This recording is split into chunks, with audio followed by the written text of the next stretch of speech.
اعوذ باللہ من الشیطان الرجیم بسم اللہ الرحمن الرحیم۔ قرآن و حدیث کی روشنی میں اسلامی تاریخ۔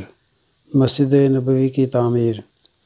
ہجرت کے بعد رسول اللہ صلی اللہ علیہ وآلہ وسلم نے سب سے پہلے ایک مسجد کی تعمیر فرمائی، جس کو آج مسجد نبوی کے نام سے جانا جاتا ہے۔ اس کے لیے وہی جگہ منتخب کی گئی تھی جہاں حضور صلی اللہ علیہ وآلہ وسلم کی اونٹنی بیٹھی تھی۔ یہ زمین بنو نجار کے 2 یتیم بچوں کی تھی، جس کو آپ نے قیمت دے کر خرید لیا تھا۔ اس کی تعمیر میں صحابہ کرام کے ساتھ آپ بھی پتھر اٹھاتے تھے۔ صحابہ کرام روجوش میں یہ اشعار پڑھتے تھے اور آپ صلی اللہ علیہ وآلہ وسلم بھی ان کے ساتھ آواز ملاتے اور پڑھتے: اللہم ان الاجر اجر الاخرۃ فارحم الانصار والمہاجرۃ۔ اے اللہ، اصل اجرت تو آخرت کی اجرت ہے، اے اللہ انصار و مہاجرین پر رحم فرما۔ یہ مسجد اسلام کی سادگی کی سچی تصویر تھی۔ اس مسجد کے 3 دروازے بنائے گئے تھے۔ دروازے کے دونوں پائے پتھر کے اور دیواریں کچی اینٹ اور گارے کی بنائی گئی تھیں۔ ستون کھجور کے تنوں سے اور چھت کھجور کی شاخوں اور پتوں سے تیار کی گئی تھی۔ قبلے کی دیوار سے پچھلی دیوار تک 100 ہاتھ کی لمبائی تھی۔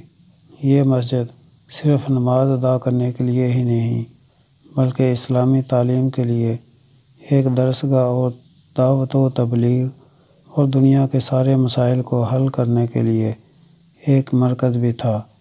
اس کے امام اللہ کے نبی صلی اللہ علیہ وآلہ وسلم اور اس کے نمازی صحابہ کرام جیسی مقدس ہستیاں تھیں۔ اللہ کی قدرت۔ گولر کا پھل۔ اللہ تعالیٰ نے دنیا میں ہزاروں قسم کے پھل پیدا کیے، لیکن گولر کے پھل میں اللہ تعالیٰ نے اپنی قدرت کا اس طرح اظہار فرمایا کہ جب گولر کا پھل پک جاتا ہے تو اس کو توڑنے پر بہت سے کیڑے نکلتے ہیں، جو اپنے پروں کے ذریعے اڑ کر غائب ہو جاتے ہیں۔ آخر اس گولر کے پھل میں یہ اڑنے والے کیڑے کہاں سے آ گئے، جبکہ اس میں داخل ہونے کا راستہ بھی نہیں ہے؟ یقیناً اللہ ہی نے اپنی قدرت سے گولر کے پھل میں چیونٹی نما کیڑے پیدا فرمائے ہیں۔ ایک فرض کے بارے میں۔ شوہر کے بھائیوں سے پردہ کرنا۔ رسول اللہ صلی اللہ علیہ وآلہ وسلم نے فرمایا: نامحرم عورتوں کے پاس آنے جانے سے بچو۔ ایک انصاری صحابی نے عرض کیا: دیور کے بارے میں آپ کیا فرماتے ہیں؟ تو آپ صلی اللہ علیہ وآلہ وسلم نے فرمایا: دیور تو تمہارے لیے موت ہے، یعنی شوہر کے بھائیوں سے پردہ کا بہت ہی زیادہ اہتمام کرنا چاہیے۔ ایک سنت کے بارے میں۔ عشاء کے بعد 2 رکعت نماز پڑھنا۔ حضرت عبداللہ بن عمر رضی اللہ تعالیٰ عنہ بیان فرماتے ہیں کہ میں نے رسول اللہ صلی اللہ علیہ وآلہ وسلم کے ساتھ عشاء کی فرض نماز کے بعد 2 رکعت سنت ادا کی۔ فائدہ: عشاء کی نماز کے بعد وتر سے پہلے 2 رکعت نماز پڑھنا سنت موقدہ ہے۔ ایک اہم عمل کی فضیلت: انصاف کرنا۔ رسول اللہ صلی اللہ علیہ وآلہ وسلم نے فرمایا: تھوڑی دیر کا انصاف 60 سال کی شب بیداری اور روزہ رکھنے کی عبادت سے بہتر ہے۔ اے ابو ہریرہ، کسی معاملے میں تھوڑی سی دیر کا ظلم اللہ کے نزدیک 60 سال کی نافرمانی سے زیادہ سخت اور بڑا گناہ ہے۔ ایک گناہ کے بارے میں۔ چاندی کے برتن میں پینا۔ رسول اللہ صلی اللہ علیہ وآلہ وسلم نے فرمایا: جو چاندی کے برتن میں پانی وغیرہ پیتے ہیں وہ اپنے پیٹ میں جہنم کی آگ بھر رہے ہیں۔ دنیا کے بارے میں۔ 2 چیزوں کی خواہش۔ رسول اللہ صلی اللہ علیہ وآلہ وسلم نے فرمایا: بوڑھے آدمی کا دل 2 چیزوں کے بارے میں ہمیشہ جوان رہتا ہے، ایک دنیا کی محبت اور دوسری لمبی لمبی امیدیں۔ آخرت کے بارے میں۔ دوزخیوں کا کھانا۔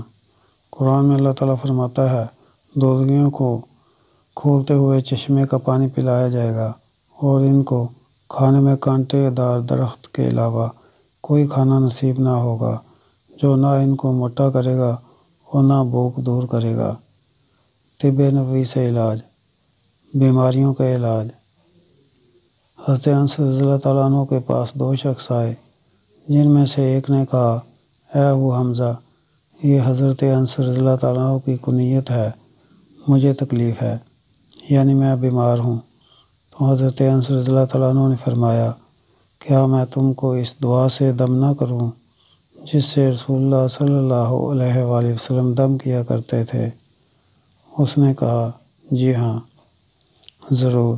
تو انہوں نے یہ دعا پڑھی، بسم اللہ الرحمن الرحیم، اللہم رب الناس مذہب الباس اشفی انت الشافی لا شافی الا انت شفاء لا یغادر سقما۔